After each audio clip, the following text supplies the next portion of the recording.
ආයිබන් පිළිගන්න ඔයාලව RUKA vlog YouTube channel එකට මම රුක්ෂාන් මේකත් මම කලින් කරන වීඩියෝ එකක් වගේ නෙමෙයි ටිකක් වෙනස්. ඔයා thumbnail එකේදී දකින්න ඇති මේක මොන වගේ වීඩියෝ එකක් වෙයිද කියලා. මම කලින් කරපු වීඩියෝ එකක වැරද්දක් නිවැරදි කරගන්න තමයි මම මේ වීඩියෝ එක කරන්නේ. ඔයාලට දැන් මේ වෙලා තියෙන දෙයින් පේනවා ඇති මොන වගේ දෙයක්ද මගේ මේ පැලටිට වෙලා තියෙන්නේ කියලා. හොඳයි අපි වීඩියෝ එක ගැන ඉස්සරහට පොඩක් කතා කරමු. මම කලින් වීඩියෝ එකක් දැම්මා ගෙවතු වගාවට ආවරණයක් කියලා thumbnail එක දාලා වීඩියෝ එකක් කරා. ඒ වීඩියෝ එකේදී මගේ මේ වගාව ආවරණය කරගන්න මම අරගන්නේ මෙන්න මේ වගේ දැල්. ඒකේ වීඩියෝ එකක් මම පල්ල ඩිස්ක්‍රිප්ෂන් එකේ දාන්න. හැබැයි මම ඒකෙදී කියන්නේ මේ වගාව ආරක්ෂාවට මෙන්න මේ වගේ දැලක් පාවිච්චි කරන්න පුළුවන් කියලා.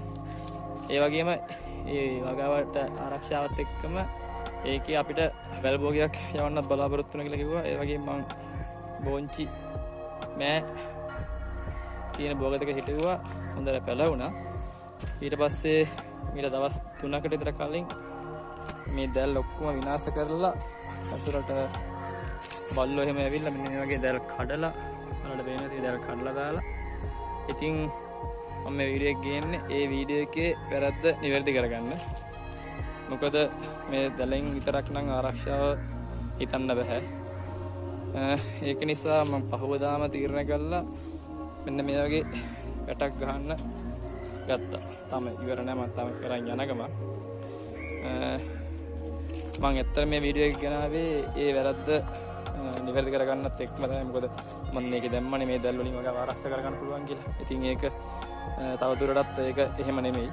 ඒක නිසා මේ වීඩියෝ එක දාන්නේ දැල් වලින් විතරක් ආරක්ෂා කරගන්න යන්න එපා. මගේ වීඩියෝ එක බලලා අනිවාර්යෙන් හොඳ ශක්තිමත් වැටක් දාගන්න. මේ වගේ වැටකින් ඒ දේ ඉටුවේ කියලා මම විශ්වාස කරනවා. ඉතින් දැනට ඉතින් වීඩියෝ එක ඉවරයි. මේක අර වෙනදා විදිහේ වීඩියෝ එකක් නන් නෙමෙයි මම දැනුත් කියනවා. මේ වැරද්ද නිවැරදි කරගන්න කරේ. ඉතින් දැනට වීඩියෝ එක ඉවරයි. අද මම වීඩියෝ ඉවර කරනවා. ඔබ සියලු දෙනාට සුබ දවසක්.